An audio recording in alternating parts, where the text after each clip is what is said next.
Good morning, brothers and sisters. Have you shouted for joy yet? How about we shout for joy that the Lord became our high priest? According to the Old Testament, the priest has to put on this special garment before they enter into the Holy of Holies. There were 2 onyx stones on his shoulders and engraved on them the names of the 12 tribes. There was a blessed plate which engraved 12 stones on the plate, and each stone engraved with its names of the 12 tribes. These has represented the people of Israel on their shoulders and on the chest. The shoulders represent the power and border needs of the 12 tribes.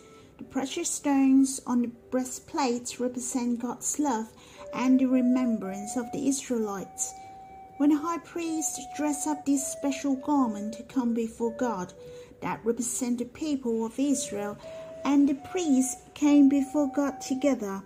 This is how the Lord ascended to heaven. He brought our names and our needs to come before God. He prayed and blessed for us. It is so precious. Every one of us is the precious stone. We are sparkling before God. We really have to shout for joy, for our high priest is almighty, full of love, and he understands our weakness well. In the book of Hebrews, described as, "For we do not have a high priest who is unable to sympathize with our weakness." A double negative sentence has been used in this verse, "do not have," and "who is unable." It has enhanced the meaning of he can sympathize our weakness. There is a reason behind, for he who in every respect has been tempted as we are, yet without sin. It's very precious and glorious that our high priest, having committed any sin, he can surely help us to conquer all things through him. Not only we commit sin no more, but we conquer all things through him. Though we may fail, but he always makes intercession and defend for us. Let us then with confidence draw near to the throne of grace. We may receive mercy and find grace to help in time of need. What a glorious high priest we have! We have full confidence in him for our future.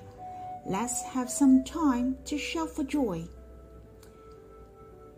The verses I'd like to share with you is in the book of Mark, chapter 6, verse 31 to 32.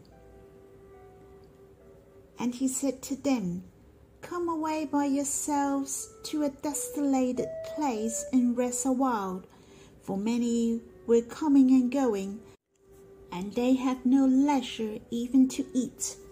And they went away in a boat to a desolated place by themselves."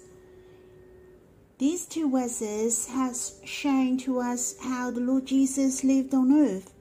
The Bible described he was so busy to eat, preached for 3 years, and during his 30-odd years. So you know the Lord Jesus was a hard-working person. Too many things to be done and managed. Many were waiting for his help and his loving care. But the verses mentioned he went away to a desolated place for rest. He brought the disciples with him to the wilderness for rest. Therefore, we can see there is one thing the Lord is insisting of coming away to the wilderness always. What were they doing in the wilderness? They drew near to God.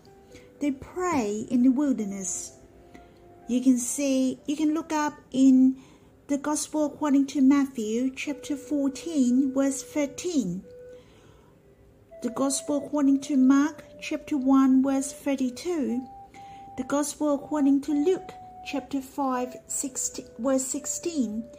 And the same book, the Gospel according to Luke, chapter 6, verse 12.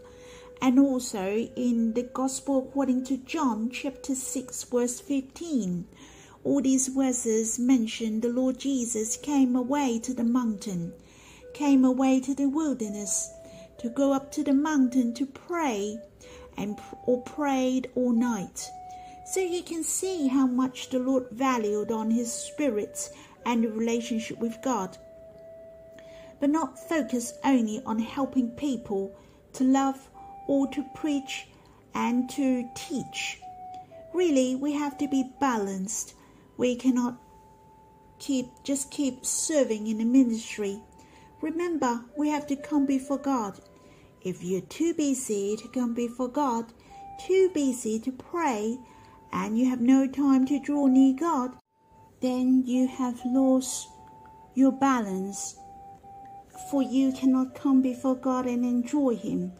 You have fallen into the quicksand of life, and it is so dangerous. The quicksand is a colloid consisting of wet sand or clay. It is so deep and you can't step on the bottom of the ground. The more you struggle, the quicker you'll be trapped. The harder you struggle, the deeper you are fallen. The Bible teaches us, in returning and rest you shall be saved. In quietness and in trust shall be your strength. You can't be saved by struggling on your own, or to be strengthened by striving hard. We have to come before God to find rest. In quietness our spirit shall be raised and be strengthened. This is the spiritual principle, and in order to give you a better picture, I'd like to tell you a story so that we are strengthened in our life and in our ministry. There was a couple who just got married. They went to the desert for their honeymoon.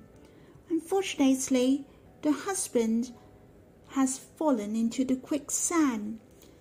He was so nervous, and so was the wife who was watching on the side.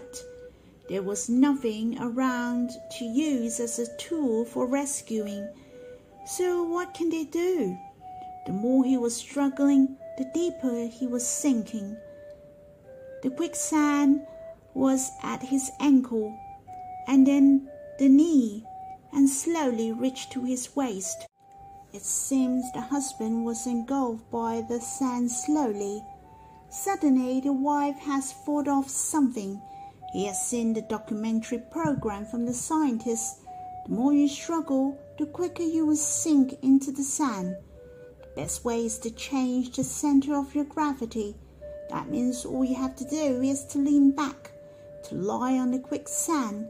The feet will then flow on the sand. So she shouted to her husband and said, "Honey, stop struggling. Just relax your body and lie on the sand." The husband then do what he was told, and do it at once. So he shifted his weight and he was floating on the sand. The wife finally could grab onto his feet and pull him over to her. Finally he could escape from the danger. The quicksand in reality is like this. The same, we may come across the quicksand in our living. We are affected by the economy, our work, our families, or even our social life. So we lost our gravity, just like we're trapped by this quicksand deeper and deeper. We lose the quietness and the rest with the Lord. As a result, we lost our strength, our peace and enjoyment. Brothers and sisters, I hope we know how to save ourselves. The Lord Jesus tells us to come away to the wilderness to enjoy God. It is an essential thing in our life, especially to the brothers and sisters who are busy. It is important to come before God and enjoy rest. May the Lord bless us.